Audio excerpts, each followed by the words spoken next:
There is no better than adversity. Every defeat, every heartbreak, every loss, contains its own seed, its own lesson on how to improve your performance next time. My alma mater was books, a good library. I could spend the rest of my life reading, just satisfying my curiosity. Any time you beg another man to set you free, you will never be free. Freedom is something that you have to do for yourselves. I have no mercy or compassion in me for a society that will crush people, and then penalize them for not being able to stand up under the weight. Without education, you're not going anywhere in this world. It is a time for martyrs now, and if I am to be one, it will be for the cause of brotherhood. That's the only thing that can save this country. Right now, in every big city ghetto, tens of thousands of yesterday's and today's school dropouts are keeping body and soul together by some form of hustling in the same way I did. All of us, who might have probed space, or cured cancer, or built industries, were, instead, black victims of the white man's American social system. When ghetto living seems normal, you have no shame, no privacy. I think that an objective reader may see how in the society to which I was exposed as a black youth here in America, for me to wind up in a prison was really just about inevitable. It happens to so many thousands of black youth. When a person places the proper value on freedom, there is nothing under the sun that he will not do to acquire that freedom. Whenever you hear a man saying he wants freedom, but in the next breath he is going to tell you what he won't do to get it, or what he doesn't believe in doing in order to get it, he doesn't believe in freedom. A man who believes in freedom will do anything under the sun to acquire or preserve his freedom. I'm sorry to say that the subject I most disliked was mathematics. I have thought about it. I think the reason was that mathematics leaves no room for argument. If you made a mistake, that was all there was to it. You're not to be so blind with patriotism that you can't face reality. Wrong is wrong, no matter who does it or says it. You don't have to be a man to fight for freedom. All you have to do is to be an intelligent human being. I have often reflected upon the new vistas that reading has opened to me. I knew right there in prison that reading had changed forever the course of my life. As I see it today, the ability to read awoke inside me some long dormant craving to be mentally alive. It is only after slavery in prison that the sweetest appreciation of freedom can come. After becoming a Muslim in prison, I read almost everything I could put my hands on in the prison library. I began to think back on everything I had read, and especially with the histories, I realized that nearly all of them read by the general public have been made into white histories. I found out that the history whitening process either had left out great things that black men had done, or some of the great black men had gotten whitened.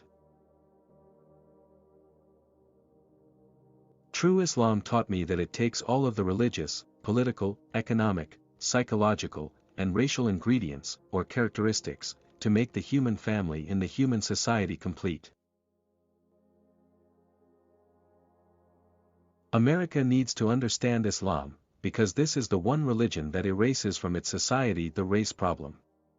Throughout my travels in the Muslim world, I have met, talked to, and even eaten with people who in America would have been considered white, but the white attitude was removed from their minds by the religion of Islam.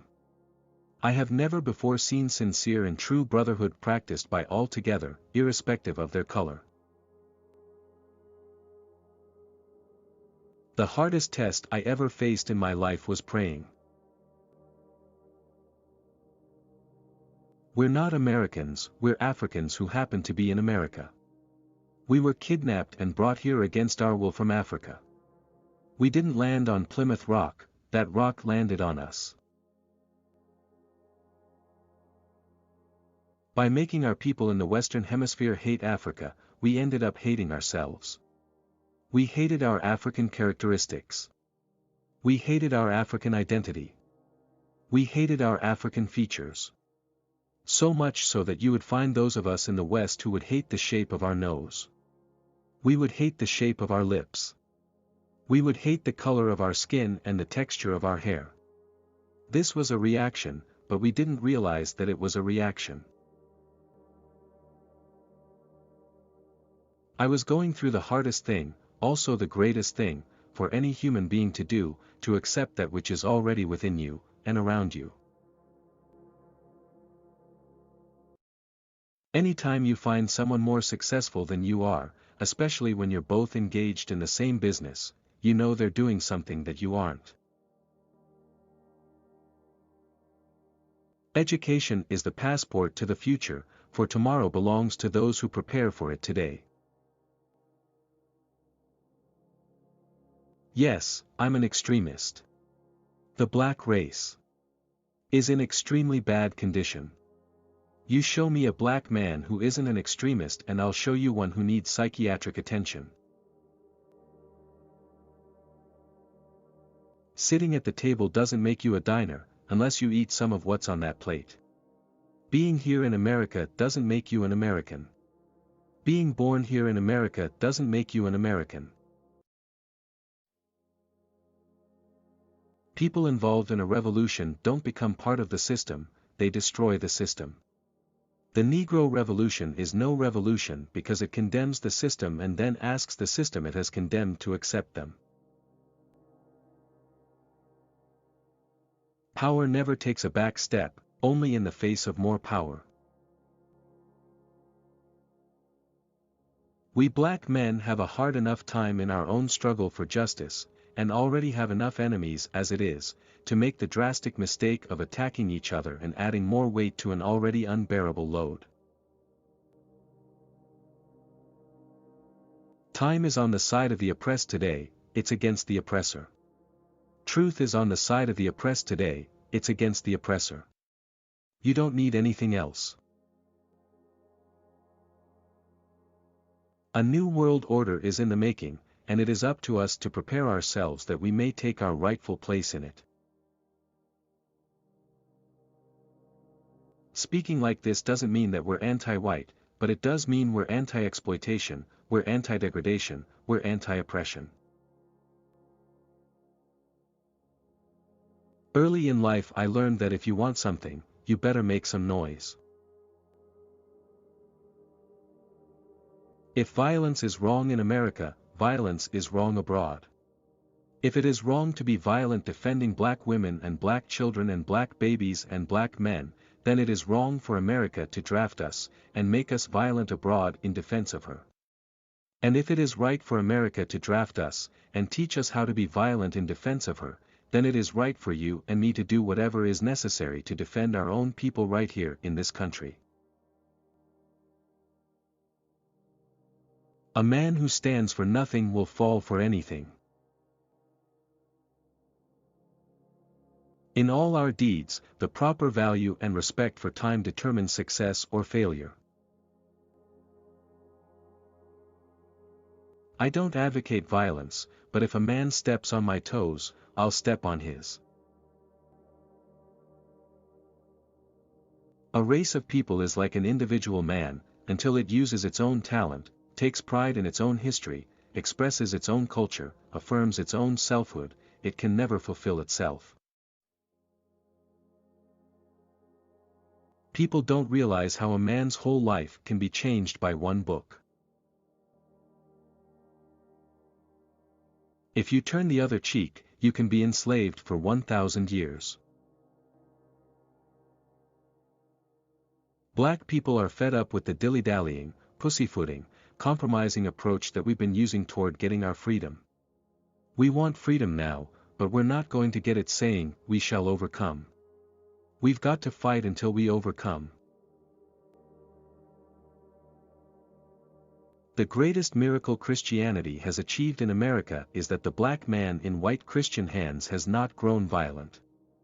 It is a miracle that 22 million black people have not risen up against their oppressors, in which they would have been justified by all moral criteria, and even by the democratic tradition. It is a miracle that a nation of black people has so fervently continued to believe in a turn the other cheek and heaven for you after you die philosophy. I want Dr. King to know that I didn't come to Selma to make his job difficult. I really did come thinking I could make it easier. If the white people realize what the alternative is, perhaps they will be more willing to hear Dr. King. Concerning nonviolence, it is criminal to teach a man not to defend himself when he is the constant victim of brutal attacks. Be peaceful, be courteous, obey the law, respect everyone, but if someone puts his hand on you, send him to the cemetery. It takes heart to be a guerrilla warrior because you're on your own. In conventional warfare you have tanks and a whole lot of other people with you to back you up, planes over your head and all that kind of stuff. But a guerrilla is on his own. All you have is a rifle, some sneakers and a bowl of rice, and that's all you need, and a lot of heart. If you have no critics, you'll likely have no success.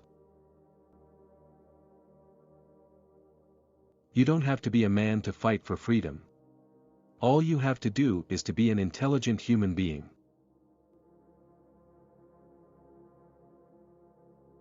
I believe in a religion that believes in freedom. Any time I have to accept a religion that won't let me fight a battle for my people, I say to hell with that religion.